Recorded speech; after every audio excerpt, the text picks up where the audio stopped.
Hello दोस्तों, आप सभी का हमारे यूट्यूब चैनल वीर मैथ क्लास पर स्वागत है। हमारा टॉपिक चल रहा है मूल अधिकार। मूल अधिकार में आज हम अनुच्छेद 32 से आगे पढ़ेंगे और कोशिश करेंगे आज इस चैप्टर को, आज मूल अधिकार वाले चैप्टर को खत्म कर लें। एक रिक्वेस्ट करूंगा, अगर आपको वीडियो अच्छा लगता है तो वीडियो को लाइक करना, चैनल सब्सक्राइब नहीं किया है तो चैनल को सब्सक्राइब करके दूसरे लोगों तक हमको पहुंचाने में हमारी मदद करना। अनुच्छेद 32 बोलता है संवैधानिक उपचारों की व्यवस्था। अनुच्छेद 32 में क्या दिया गया है? संवैधानिक उपचारों की व्यवस्था। इसका मतलब है अनुच्छेद 32 मूल अधिकारों के संरक्षण की बात करता है। अनुच्छेद 32 में मूल अधिकारों के संरक्षण के बारे में बोला गया है। अनुच्छेद 32 जो है खुद एक मूल अधिकार है। अनुच्छेद 32 क्या है? मूल अधिकार है, और उसमें भी मूल अधिकारों के संरक्षण के बारे में बोला गया है, तो इसलिए इसको क्या बोलते हैं?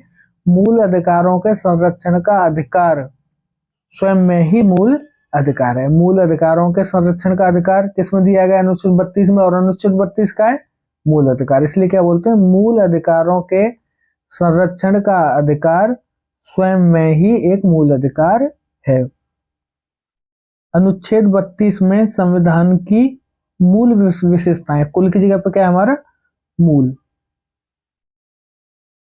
अनुच्छेद 32 में संविधान की मूल विशेषताएं हैं, इसलिए इसे संशोधन के तहत बदला नहीं जा सकता। अनुच्छेद 32 क्या है? उसमें संविधान की मूल व्यवस्थाएं दी गई हैं। जो हमारे संविधान की जो मूल व्यवस्था है, जैसे कि नागरिकों का मूल अधिकार एक तरह का मूल व्यवस्था है। अगर आप अनुच्छेद 32 में परिवर्तन करोगे तो इसका मतलब क्या है? मूल अधिकारों के संरक्षण से संबंधित आप परिवर्तन कर रहे हो, तो वो एक तरह से संविधान में उसकी मूल आत्मा में परिवर्तन होगा, इसलिए इसे संशोधन के तहत बदला नहीं जा सकता। मतलब अनुच्छेद 32 को संशोधन के तहत नहीं बदला जा सकता।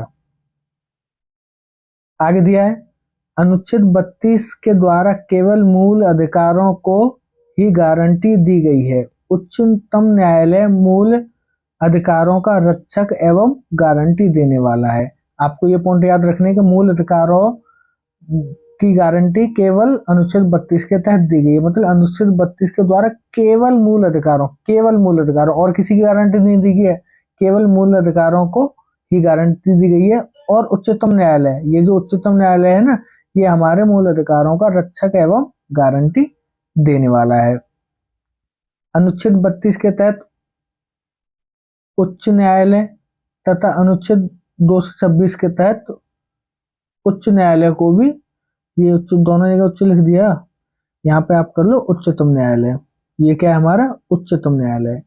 अनुच्छेद 32 के तहत उच्चतम न्यायालय, ठीक है। और अनुच्छेद 226 के तहत उच्च न्यायालय को भी अधिकार दिया गया है। मतलब अनुच्छेद 32 तो हमको उच्चतम न्यायालय को देता ही अधिकार रिट जारी करने का। अनुच्छेद 32 उच्चतम न्यायालय को तो देता ही है, लेकिन अनुच्छेद 226 उच्च न्यायालय को भी इस तरह का अधिकार देता है कि वो भी नागरिकों के मूल अधिकारों के संरक्षण में कुछ कार्य करे। अर्थात यहाँ पर दिया है, अर्थात उच्च न्यायालय भी 226 के तहत रिट जारी कर सकता है। क्वेश्चन बनता है, उच्च न्यायालय को मूल अधिकारों से संबंधित किस अनुच्छेद के तहत अधिकार दिया गया है? तो उच्च न्यायालय को अनुच्छेद 226 के तहत मूल अधिकारों से संबंधित अधिकार दिए गए हैं, ठीक है। ये जो लिखा हुआ है, ये पॉइंट आपको छोटे छोटे पॉइंट याद रखने। अब उच्चतम न्यायालय और उच्च न्यायालय दोनों ही रिट जारी करते हैं। उच्चतम न्यायालय और उच्च न्यायालय दोनों ही रिट जारी करते हैं। तो रिट कितने प्रकार की होती है? रिट होती है हमारी 6 प्रकार की, 5 प्रकार की। रिट कितनी होती है हमारी? 5 प्रकार की। यहाँ लिख दिया, रिट कितने प्रकार की होती है हमारी? 5 प्रकार की। नंबर 1 बंदी प्रत्यक्षीकरण, नंबर 2 परमादेश, नंबर 3 प्रतिषेध, नंबर 4 उत्प्रेषण, नंबर 5 अधिकार परीक्षा। आपको यही याद रखना है, रिट कितने प्रकार की होती है हमारी? रिट होती है हमारी 5 प्रकार की। पहली है हमारी बंदी प्रत्यक्षीकरण, नंबर 2 परमादेश, नंबर 3 प्रतिषेध, नंबर 4 उत्प्रेषण और नंबर 5 अधिकार परीक्षा। ये आपको याद कर लेना अच्छे से, ठीक है। इस पर भी क्वेश्चन बनते हैं। अब आगे अनुच्छेद 32 हमारा कंप्लीट होगा। अनुच्छेद 32 में आपको केवल उतना ही याद करना जितना मैंने आपको बताया। अब अनुच्छेद 33 सशस्त्र बलों, अर्धसैनिक बलों, पुलिस बलों आदि के मूल अधिकारों पर संसद को प्रतिबंध लगाने का अधिकार देता है। आपको क्वेश्चन आएगा कि सशस्त्र बलों के मूल अधिकारों को प्रतिबंध लगाने का संसद का अधिकार किस अनुच्छेद के तहत मिला हुआ है? तो अनुच्छेद 33 के तहत ये संसद को अधिकार मिला है कि वह सशस्त्र बलों, अर्धसैनिक बलों, पुलिस बलों और भी इसमें जैसे हमारी जो हमारी जांच एजेंसियां होती हैं वो भी इसी के अंतर्गत आती हैं, जो भी हैं वो संसद को प्रतिबंध लगाने का अधिकार देता है। अनुच्छेद 33। अनुच्छेद 34 किसके बारे में? अनुच्छेद 34 से हमारा मार्शल लॉ के बारे में। आपने देखा नॉर्थ ईस्ट में और आपने इधर पहले जम्मू कश्मीर में भी मार्शल लॉ लगता था, तो मार्शल लॉ लगाने का जो अधिकार है वो किसके अंतर्गत है? अनुच्छेद 34 के अंतर्गत। अनुच्छेद 34 किसके बारे में बोलता है? मार्शल लॉ के बारे में। किसके बारे में? मार्शल लॉ के बारे में। मार्शल लॉ में क्या होता है?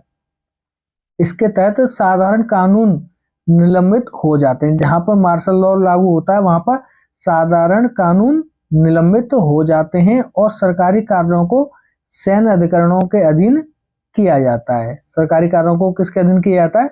सैन्य अधिकरणों के अधीन सरकारी कार्यों को किया जाता है। ये आपको 33 और 34 को इस तरीके से याद कर देना है, ठीक है। अनुच्छेद 35 क्या बोलता है? अनुच्छेद 35 बोलता है केवल संसद को कुछ विशेष मूल अधिकारों को प्रभावी बनाने के लिए कानून बनाने की शक्ति प्रदान करता है। केवल संसद को, यहाँ पे आपने एक पॉइंट देखो, राज्य विधानमंडल को यह अधिकार प्राप्त नहीं, यह अधिकार राज्य विधानमंडल को प्राप्त नहीं है, केवल संसद को ये अधिकार प्राप्त है। क्या अधिकार है वो डिटेल में आपको उस चीज को ज्यादा जानने की जरूरत नहीं है। आपके क्वेश्चन पेपर में जो क्वेश्चन बनेंगे उस हिसाब से मैं आपको बता रहा हूँ। अनुच्छेद 35 क्या बोलता है? कुछ विशेष मूल अधिकारों को प्रभावी बनाने के लिए कानून बनाने की शक्ति किसको दी गई है? संसद को। किस अनुच्छेद के तहत? अनुच्छेद 35 के तहत। अनुच्छेद 35 के तहत, ठीक है। ये चीज आपको अच्छे से याद कर लेनी है। आज के हमारे इस वीडियो में इतना ही। अगर आपको वीडियो अच्छा लगता है तो वीडियो को लाइक करना, कमेंट करके बताना आपको वीडियो कैसा लगा, शेयर करना, ज्यादा से ज्यादा लोगों तक हमको पहुंचाने की मदद करना।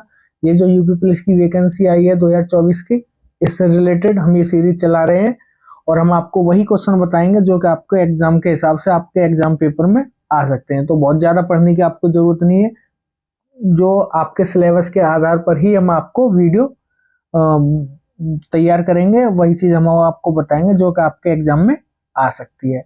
धन्यवाद। जय हिंद।